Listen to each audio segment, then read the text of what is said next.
اور پھر ہم ان کی مدد کرنے اس لیے آئے ہیں چونکہ اسی بیک گراؤنڈ سے ہمارے خاندان بھی تعلق رکھتے ہیں.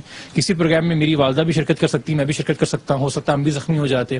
تو کیا کسی کے اثر و رسوخ کے سامنے مجھے نہیں پتا کیا سیاسی اثر و رسوخ تھا, کیا معاشی اثر و رسوخ تھا, یا فائدے تھے, تو تمام چینل چپ رہے اور اس کے اوپر ایشو نہیں کیا. اگر یہ خان صاحب کی پی ٹی آئی کی یا نواز شریف صاحب کی کوئی جلسہ یا ریلی میں ہوتا ہے حادثہ, تو تمام چینل رپورٹ کر رہے ہوتے, بات کر رہے ہوتے. یہ کہا جاتا ہے کہ جی 3 ستون ہیں, ویسے ریاست کے 4تھا ستون میڈیا ہے.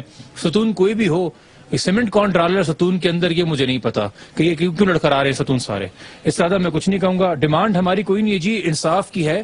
پاکستان بڑا اچھا معاشرہ ہے, یہاں کسی آپ سچے دل سے معافی بھی مانگنے نا, کسی کے ساتھ اتنے اچھے اخلاق کے لوگ ہوتے ہیں کہ معاف کر دیتے ہیں, یہ تو کسی کا مرنا بھی معاف کر دیتے ہیں. یہاں کوئی معافی مانگنے نہیں آیا, اور اوپر سے زخموں پہ نمک چھڑکنے کے لیے جھوٹ بولا جا رہا ہے, غلط بیانی کی جا رہی ٹیلی ویژن کے اوپر. اور تمام چینلوں نے جنہوں نے ابھی تک ایشو کور کیا, انہوں نے کہا تھا کہ ہم نے جی منتظمین سے رابطہ کرنے کی کوشش کی, انہوں نے رابطہ نہیں کیا. تو پھر منتظمین کا ٹی وی پہ آگے کہنا کہ جی ایک طرفہ پروگرام ہو رہے ہیں, یہ غلط بات ہے. 6 خاندان 6 الگ الگ ایف آئی آر جمع کرا رہے ہیں, اور ہوپ ہے کہ بغیر کسی مشکل کے دشواری کے پولیس جو ہے ایف آئی آر درج کر دے گی. ابھی تقریباً 150 سے 200 خاندان ہیں جو متاثر ہیں.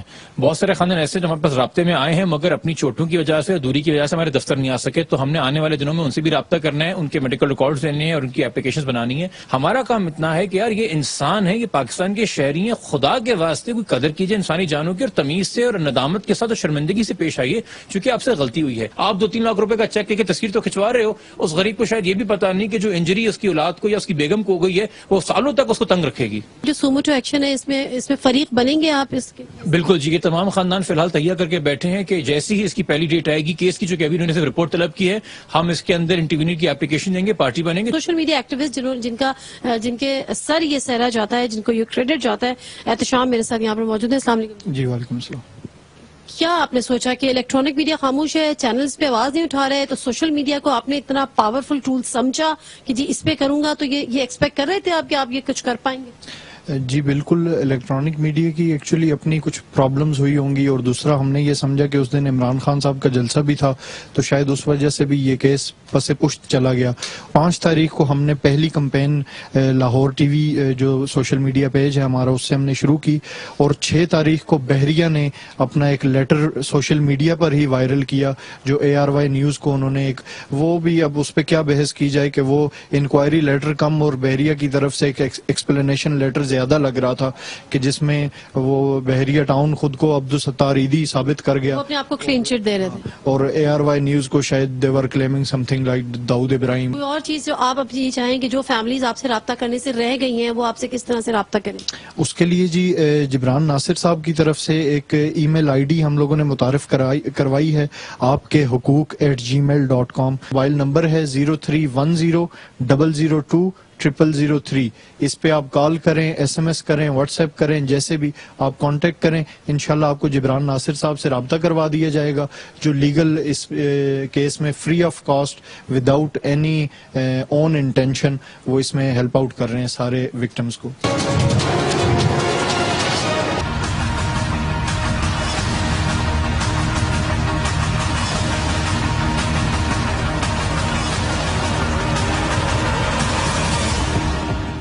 نہیں تھا جتنا بنا دیا گیا, اور حکومت کو اگر کچھ چھپانا ہوتا تو پہلے ایک کمیٹی, اس کے بعد ایک بڑی کمیشن بنایا گیا, اور اس کمیشن میں تمام سٹیک ہولڈرز موجود تھے. سول ملٹری ریلیشنز کا تماشا نہیں لگانا چاہیے, سول ملٹری ریلیشنز پہ سیاست نہیں ہونی چاہیے. اس پریس ریلیز کو جو ہماری طرف سے ہوئی, اس کو بنیاد بنا کر اس سے لے کے آج کے دن تک فوج کو اور حکومت کو آمنے سامنے کھڑا کر دیا گیا. جو ہماری پریس ریلیز تھی وہ کسی حکومتی شخصیت یا ادارے کے خلاف نہیں تھی. جو نوٹیفکیشن ہوا تھا اس کے نامکمل ہونے کے اوپر یہ پریس ریلیز کی گئی. اس کے بعد جو کچھ ہوا پریس ریلیز کے بعد, دیٹ از ویری ریگریٹیبل. ایسا جو ہے, ایسے حالات نہیں ہونے چاہیے تھے کہ جس میں ہر بندے نے میڈیا پہ بھی اور باہر بھی ایک پوزیشن لے لی اور 2 سائڈیں بنا دی.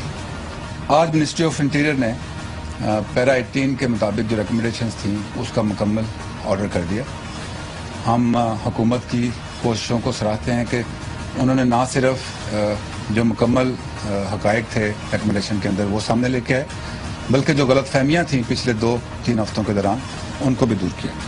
جی ناظرین, ہم بات کریں گے مشہور زمانہ ڈان لیکس کی، جس کو بظاہر تو دونوں فریقین کہتے ہیں کہ جی بات ختم ہو گئی، سیٹل ہو گئی، اس کہانی ختم ہو گئی، چیپٹر کلوز ہو گیا، معاملہ دفن ہو گیا۔ میں جو آج پروگرام میں بات کرنا چاہ رہی ہوں اس اپنے سیگمنٹ میں اس سے قطع نظر کہ کس نے وہ خبر دی، کس نے وہ خبر چلوائی، کس نے وہ خبر کیوں نہیں رکوائی، کس نے وہ خبر چھپوائی، ان تمام چیزوں سے قطع نظر، کس نے خبر لیک کی، خبر پلانٹڈ تھی، خبر فیبریکیٹڈ تھی، جھوٹ پر مبنی تھی، اصل میں کیا تھا۔ لیکن جس سیریس ایشو پر مجھے بات کرنی ہے وہ بات یہ کرنی ہے کہ کیا یہ بڑی بات نہیں ہے کہ اس میٹنگ میں جس پر جو صحافی ہے سرل المیڈا، وہ اپنی خبر پہ آج بھی قائم ہے، جس میں ہماری فورسز کو باقاعدہ کہا گیا کہ ایک سازش ہے ان کو ملائن کرنے کی، کیا یہ بڑی بات نہیں ہے کہ ہم انڈیا کا جو نیریٹو ہے اس کو ہم انڈورس کر رہے ہیں یا اس کو ہم اسٹیبلش کرنے کی کوشش کر رہے ہیں؟ کیا یہ بڑی بات نہیں ہے؟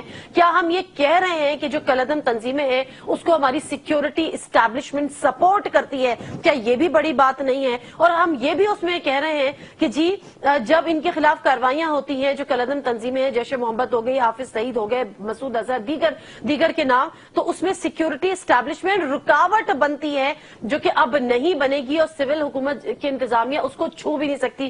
کہ چودھری نثار صاحب یہ بھی کوئی بڑی بات نہیں تھی؟ ان تمام چیزوں پہ ہم بات کریں گے کہ اس نیریٹو کا کیا ہوا، اس کانٹینٹ کا کیا ہوا، اس پہ کوئی آج بات کیوں نہیں کر رہا۔ بلکہ میں اس سے پہلے دونوں اپنے مہمانوں جو شخصیات ہیں مہمان، ان کے بھی آپ سے تعارف کرا دیتی ہوں۔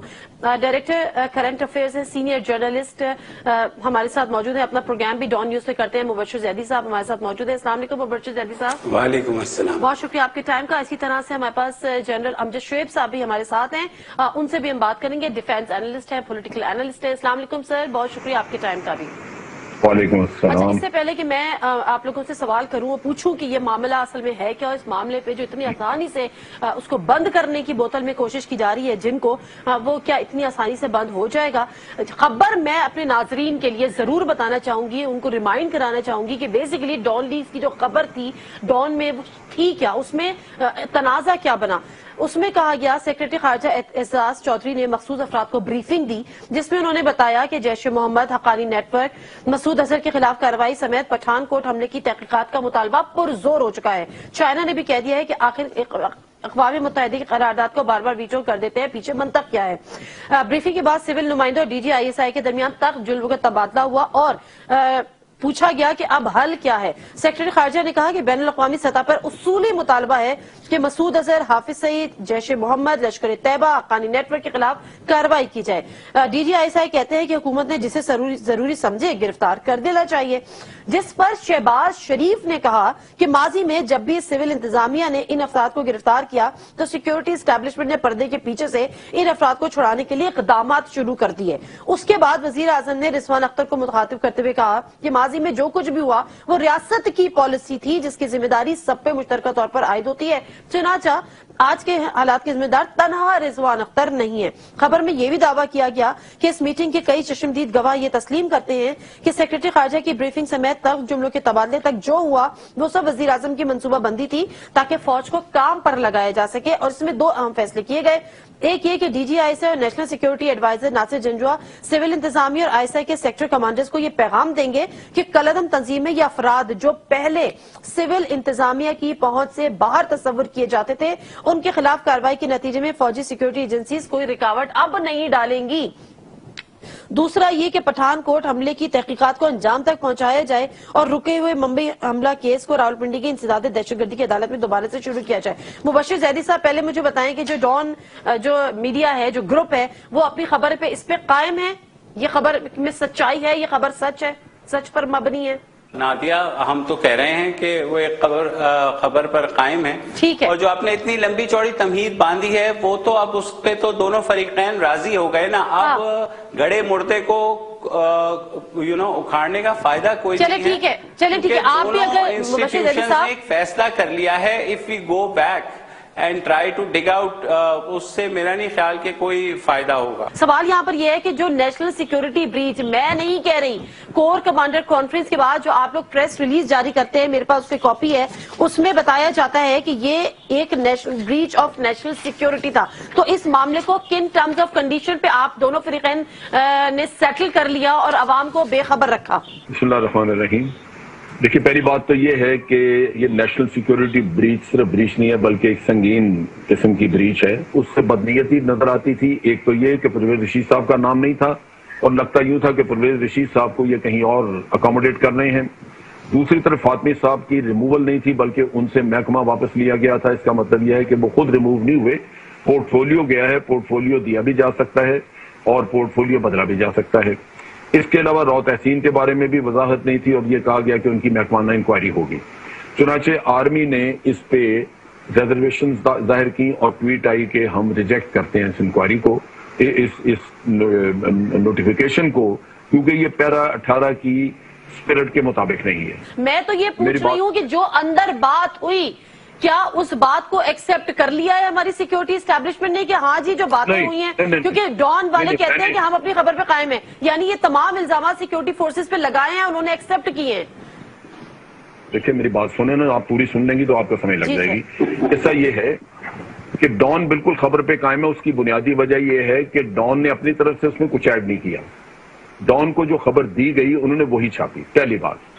دوسری بات یہ ہے کہ میں نے آپ سے کہا کہ یہ تحقیقات مکمل نہیں ہیں. میں نے جو مکمل کہا کہ کچھ ہیں وہ اس وجہ سے کہ وہ پیرا 18 پہ جو عمل تھا وہ ہوا, وہ آرمی نے کہا جی اس پہ تو کرائیں, وہ ہو گیا. اب تحقیقات اس لیے مکمل نہیں ہے کہ جو سوالات آپ کر رہی ہیں اس کے جوابات نہیں ہیں اس میں. اب ملک کا وزیر اعظم ہے, اس کو سیکیورٹی کی کوئی پرواہ نہیں ملک کی, اس نے اس تحقیقات نامکمل کو اپروو کر دیا. وہ چیف ایگزیکٹو ہیں اس ملک کے. اب آپ مجھے بتائیے کہ آرمی کے ہاتھ میں کیا ہے, یا تو جا کے آرمی کے ہاتھ میں ٹویٹر اکاؤنٹ, اگر کچھ بھی نہیں, اگر آپ قانونی طور پہ جائیں, یہ پورا پاکستان کھڑا ہو گیا کہ جی آپ نے ریجیکٹ کیوں کر دی. بھئی آپ کہہ رہے ہیں اس سے زیادہ پاکستان کھڑا ہو گیا کہ آپ نے واپس کیسے لے لی. میری بات سنیے, آپ یہ کہہ رہے ہیں دوسرے لفظوں میں کہ پاکستان کی جو سیکیورٹی ہے, سالمیت ہے, وہ گئی جہنم میں. ہمیں زیادہ پریشانی ہے کہ ریجیکٹ کا لفظ کیوں آیا. معاملہ ختم ہو گیا, دفن ہو گیا, گڑے مردے نہ اکھاڑیں. جنرل صاحب اس کو کہہ رہے ہیں کہ وہ تو ابھی رپورٹ ہی مکمل نہیں ہے, تو کیا اس میں ابھی مکمل ہوگی, ہم یہ امید رکھیں. آپ نے کہا کہ جی ٹویٹ جب واپس لی گئی تو اس سے زیادہ پاکستان کھڑا ہو گیا. مجھے کوئی ایک گلی, ایک محلہ, ایک شہر, ایک گاؤں, ایک صوبہ, کوئی کہیں بتا دے کہاں کھڑے ہوئے لوگ, کون آیا ہے سامنے کے جی جو ہے سامنے تو اس وقت بھی نہیں آیا تھا نا جب ٹویٹ ہوئی تھی. مبشر زیدی صاحب سامنے تو اس وقت بھی نہیں آیا تھا جب ٹویٹ ہوئی تھی. جو ان اینکرز کے جو اس پہ ریٹنگ لے رہے تھے, جو اس پہ مطلب آپ یہ کہتے ہیں کہ یہ اچھا چلے سیٹل ہو گئی ہیں چیزیں, آپ کو 2 ملکی ادارے کہہ رہے ہیں سیٹل ہو گئی ہیں, آپ پھر بھی ماننے کو تیار نہیں. You want to go back. نہیں, ایک سیکنڈ, میں ماننے کو تیار نہیں ہوں. میری بات سنیں, آج سینٹ میں جو عوامی نمائندے ہیں نا, میری بات سنیں مبشر زیدی صاحب, اینکرز کی سے بات نہیں ہے, جو عوامی نمائندے ہیں, جو آپ پارلیمنٹ میں بیٹھے ہوئے, جو اپوزیشن ہے, جو سینٹ میں, وہ بھی ماننے کو تیار نہیں ہے. مجھے نام بتا دیں. آج چودھری اعتزاز احسن نے چودھری نثار صاحب کا استعفے کا مطالبہ کر دیا ہے کہ آپ ہمیں جب تک رپورٹ ہمیں سامنے نہیں لے کر آئیں گے, محرکات نہیں بتائیں گے, ہم نہیں مانتے. آپ نے کبھی اخبار میں کام کیا ہے, کبھی صحافت کی ہے؟ مبشر زیدی صاحب میری بات سنیں, میری بات سنیں. اب اگر نہیں, مبشر زیدی صاحب بڑی معذرت, صرف اخبار میں صحافت کرنا صحافت نہیں ہوگی. سیکیورٹی پہ اور جو 2 ادارے ہیں انہوں نے انکوائری کر لی, تو پھر کیا سینٹ میں, پھر یہ عوامی نمائندوں کو روکے نا, آپ سینٹ میں کیوں اس کو آگے لے کر چل رہے ہیں. چودھری اعتزاز احسن, خورشید شاہ صاحب, عمران خان صاحب, یہ لوگ کیوں اس پہ پوائنٹ اسکورنگ کر رہے ہیں. اپوزیشن کا کام ہے ڈھول بجانا, وہ بجا رہے ہیں. آپ یہ کہہ رہے ہیں کہ جو صحافی کو سٹوری ملی وہ بالکل ایک من گھڑت کہانی تھی, اور جو یہ باتیں کی گئی وہ میٹنگ میں نہیں ہوئی تھی, بند کمرے میں. بالکل میں یہ کہہ رہا ہوں کہ یہ پلانٹڈ سٹوری تھی, اس کو خود لکھا گیا اور اوتھینٹک بنانے کے لیے اصل کیریکٹرز اور اصل جگہ کا استعمال ہوا, اور اسی چینل کے تھرو اس کو وہاں پہ پہنچایا گیا, کیونکہ اس کی اوتھینٹسٹی ورنہ ختم ہو جاتی. میں مبشر زیدی صاحب آپ سے صرف یہ سوال کرنا چاہ رہی ہوں, جس طرح سے جنرل صاحب یہ کہہ رہے ہیں کہ جو اسٹوری کا کنٹینٹ تھا, جو ایکچولی خبر تھی, جو اس کو صرف بنا کے پیش کر دیا, بند کمرے میں ایسی کوئی بات ہوئی ہی نہیں تھی. بحیثیت صحافی بہت سی چیزیں ہم لوگوں کے پاس ہوتی ہیں, اور میرے پاس ثبوت ہیں, اور میں بالکل وہ مہیا کر سکتا ہوں جس سے میں ثابت کر دوں کہ یہ سٹوری نہ صرف لفظ تھی, جھوٹ تھی, بلکہ بکواس تھی. میرے پاس ثبوت موجود ہے, اور میں اس لیے آپ کو بتا رہا ہوں اسی بنا پر یہ 2 سال سے ان لوگوں کو پناہ دے رہے تھے. ہم نے 2 سال ٹکریں ماری ہیں وہاں پہ رینجرز استعمال کرنے کے لیے, اور آج جب رینجرز 2 سال کے بعد ان کو مراضی کیا استعمال کرنے کے لیے تو انہوں نے ان کو پورے اختیارات نہیں دیے. آپ کہتے ہیں کہ آپ کے پاس ثبوت ہے کہ بند کمرے میں یہ ایسی کہانی کوئی ہوئی نہیں ہے, ایسی باتیں کوئی ہوئی نہیں ہے, ایسے جملوں کا تبادلہ ہوا ہی نہیں ہے, لیکن مبشر زیدی صاحب کہتے ہیں کہ ہی نوز اور ہی از آلسو انفارمڈ کہ یہ تمام باتیں اس بند کمرے میں ہوئی ہیں. ایم آئی رائٹ مبشر زیدی صاحب؟ جی بالکل, اس کے علاوہ بھی بات ہوئی ہے, بہت سی چیزیں میرے پاس ہیں, اگر جنرل صاحب ثبوت دے سکتے ہیں تو میں بھی دے سکتا ہوں. پروگرام میں جنرل صاحب جوائن کرنے کا بہت بہت شکریہ. اسی طرح مبشر زیدی صاحب آپ کا بھی بہت بہت شکریہ اور معذرت کہ اگر آپ کو میری کوئی بات بری لگی ہو. ناظرین, پروگرام میں اس سیگمنٹ کا مقصد بیسیکلی یہی تھا کہ یہ باتیں تو ہم بہت کر رہے ہیں کہ کس نے خبر نکالی, کس نے خبر چھپائی, کس نے خبر روکی نہیں, کس نے خبر آگے کی, کس نے خبر کو سچ کہا یا جھوٹ کہا. اصل میں بات یہ تھی کہ خبر میں جو خبر کا کانٹینٹ تھا, جو پروگرام کے سیگمنٹ کے پہلے سے میں نے آپ سے شیئر کیا, اس کی اوتھینٹسٹی, اگر وہ الزام ہے تو اتنا سنگین الزام لگانے والے کے لیے یہ جو سزائیں دی گئی ہیں, جو اپنے الزامات, جو وہ ان الزامات کو ایکسپٹ بھی نہیں کر رہے, وہ کہہ رہے ہیں ہمارا اس چیزوں سے کوئی تعلق نہیں ہے, تو کیا یہ ضروری نہیں ہے کہ اگر آپ بھارت کے نیریٹو کو انڈورس کر رہے ہیں اور سپورٹ کر رہے ہیں اور اپنی سیکیورٹی فورسز کو ملائن کر رہے ہیں, اور اگر یہ سازش ہے, کسی باقاعدہ طور پہ انجینئرڈ ہے یہ تمام چیزیں, تو ان کے لیے کوئی یہ سزا نہیں ہے, اور جو سزائیں دی گئی ہیں وہ کافی ہیں. اور اگر یہ واقعی نیشنل سیکیورٹی بریچ ہے تو اس کی سزا کیا ہائی ٹریزن یہ کیس نہیں بنتا؟ یہ سوال ہے جو اپوزیشن کے ساتھ ساتھ عوام جاننا چاہتی ہے. چیزیں اتنی آسانی سے اگر دفن ہونے لگی تو پھر یہ پہلا ڈان لیکس نہیں ہوگا, یہ ڈان لیکس کا تسلسل ہوگا. پروگرام میں مختصر سا بریک لیتے ہیں, بریک سے واپس آئیں گے تو 12 مئی کے حوالے سے بات کریں گے. جس طرح سے یہ کیس دفن ہونے کی بات کر دی گئی ہے, اسی طرح سے تواتر کے ساتھ بڑے کیسز دفن ہوئے ہیں. اسی میں ایک کیس ہے 12 مئی کا کیس, جو 10 سال سے دفن ہے اور کوئی اس کو نکال کے اس کی انکوائری کرنے کے لیے, اس کی جوڈیشل کمیشن بنانے کے لیے, حقیقت جاننے کے لیے تیار نہیں ہے. آخر معاملہ کیا ہے, کس کو چھپایا جا رہا ہے, کس کو سپورٹ کیا جا رہا ہے, کس کو تحفظ دیا جا رہا ہے؟ 10 مئی کے پیچھے 12 مئی کے پیچھے 2007 کو جو ہوئی تھی اس کا اصل راز کیا ہے؟ مظہر عباس صاحب سینئر جرنلسٹ ہے, وہ ہمیں جوائن کریں گے, ان سے ہم پوچھیں گے. مختصر سا بریک, واپس آتے ہیں.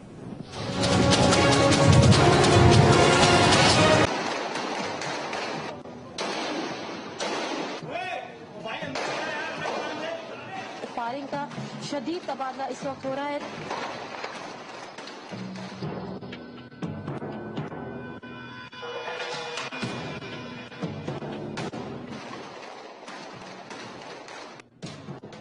مئی 2007 ایک بدقسمت ترین دن ہے کراچی شہر کا کہ 50 لوگ 52 لوگ جو شہید ہوئے. ان ایک ایک کی جانوں سے اس سے بڑا انصاف کوئی نہیں ہو سکتا تھا کہ جوڈیشل کمیشن بنایا جائے, محض قرارداد نہیں لائیے.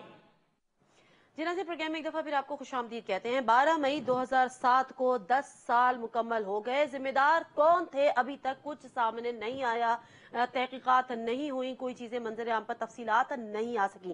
اس پر میں بات کروں گی. سینئر تجزیہ کا سینئر صحافی مظہر عباس صاحب ہمارے ساتھ موجود ہیں. میں صرف اپنے ناظرین سے ایک پول شیئر کرنے کی آپ سے اجازت لوں گی. 12 مئی 2007 کو ہونے والے خون خرابے کا ذمہ دار آپ کس کو سمجھتے ہیں؟ یہ ہم نے ایک پبلک سیگمنٹ, ہمارا پبلک پلس جو سیگمنٹ ہوتا ہے, اس میں ہم نے سوال چھوڑا تھا. جو پول کا رزلٹ ہے اس میں آپشنز تھے M Q M, Pervez Musharraf اور نامعلوم افراد. نامعلوم افراد میں آپ کسی کو بھی ڈال سکتے ہیں. ایم کیو ایم 44% لوگ, 36% لوگ پرویز مشرف کو اس کا ذمہ دار قرار دیتے ہیں, اور 20% لوگ نامعلوم افراد کو ووٹ کرتے ہیں. مظہر عباس صاحب, یہ مجھے بتائیں کہ یہ اس پر تحقیقات کیوں نہیں ہوئی؟ قراردادیں آ جاتی ہیں, اس دفعہ بھی قرارداد آ جاتی ہے. ابھی فیصل سدواری کو آپ سن رہے تھے, انہوں نے کہا کہ جی جوڈیشل کمیشن بنائیں نا, تحقیقات کریں, اصل ذمہ داروں کے نام سامنے لے کر آئیں. رکاوٹ کیا ہے تحقیقات کرنے میں؟ دیکھیے نادیہ, اس میں رکاوٹ یہ ہے کہ اس میں صرف اس وقت متحدہ قومی موومنٹ ہی ذمہ دار نہیں تھی, بلکہ اس میں ہم نے ان کو تو ذمہ دار قرار دیا کہ جنہوں نے یہ سارے آرڈر ایگزیکیوٹ کیے. لیکن آرڈر کس نے دیا تھا اس کی تحقیقات کبھی بھی سامنے نہیں آئی. اور جو میری انفارمیشن ہیں اس میں یہ کہ یہ سارا جو 12 مئی ہوا ہے, اس کو مانیٹر جو ہے وہ اسلام آباد کے پریزیڈنٹ ہاؤس سے کیا جا رہا تھا. پرویز مشرف صاحب کے ساتھ غالباً بریگیڈیئر ندیم اعجاز صاحب جو تھے وہ ان ساری چیزوں کو مانیٹر کر رہے تھے مبینہ طور پہ.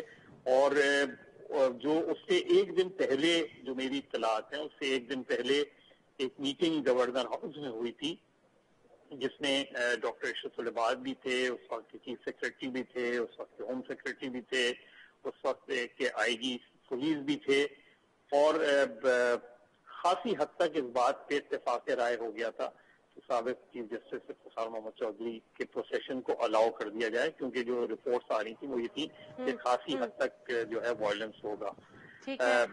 اس کے بعد ایک ایسا وقت بھی آیا جو بہت ہی قابل اعتماد ذرائع بتاتے ہیں کہ پرویز مشرف صاحب کو کانفرنس کال پہ لیا گیا، اور پرویز مشرف صاحب شروع میں ریلکٹنٹ تھے، لیکن بعد میں انہوں نے کہا کہ I will get back to you.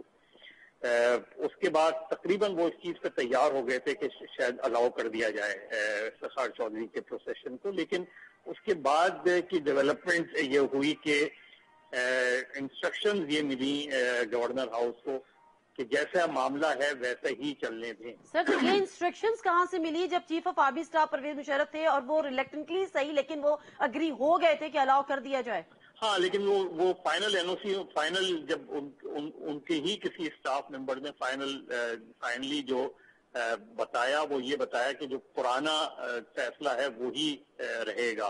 اچھا، تو پھر سر کیا یہ خون خرابہ بھی پلان کا ایک حصہ تھا کہ خون خرابہ کرا دیں؟ اس کو تو ہم نہیں کہہ سکتے، اس کی تو ظاہر انویسٹیگیشن ہے، لیکن جب یہ ساری چیزیں ہیں کہ پروفیشن نہیں الاؤ کرنا، اس کے بعد جو وائلنس ہوتا ہے، کچھ سرکمسٹانسز ایویڈنسز بھی ہوتے ہیں، اس کے بعد شام کو پرویز مشرف دونوں ہاتھ کھڑے کر کے وہاں جلسہ کرتے ہیں، اور جلسے میں کراچی میں جو کچھ ہوا اس کو ایک اندازے سے جو ہے وہ اپنی وکٹری تصور کرتے ہیں اور وکٹری کا اعلان کرتے ہیں۔ تو اس سے کیا، یعنی میں یہ نہیں کہہ رہا کہ شاید وہ ہوں یا نہ ہوں، لیکن انویسٹیگیشن اگر 12 مئی کی سٹارٹ ہونی ہے تو انویسٹیگیشن پرویز مشرف صاحب سے سٹارٹ ہونی چاہیے، اس میں جو لوگ اور ان کے رہے ہیں ان کو شامل تفتیش کرنا چاہیے، اس میٹنگ میں جو کانفرنس کال ہوئی تھی اس میں جو لوگ افراد تھے ان سے معلومات کرنی چاہیے، اور پھر جنہوں نے جو یہ ایم کیو ایم کے مبینہ ملیٹنٹس یا ایم کیو ایم والے بھی کلیم کرتے ہیں کہ ان کے بھی بہت سے لوگ مارے گئے ہیں،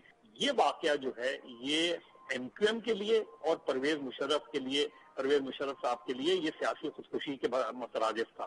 ٹھیک ہے، تھینک یو ویری مچ مظہر عباس صاحب۔ بات یہی ہے کہ تحقیقات ہونی چاہیے، لیکن تحقیقات کون کرے گا، اور جہاں سے تحقیقات کا آغاز ہونا ہے کیا وہاں پر سے تحقیقات کا آغاز ہو سکتا ہے؟ جس طرح سے مظہر عباس صاحب کہہ رہے ہیں یقیناً تحقیقاتی ایجنسیز کے، تحقیقاتی کمیشنز کے وہاں پر جلیں گے۔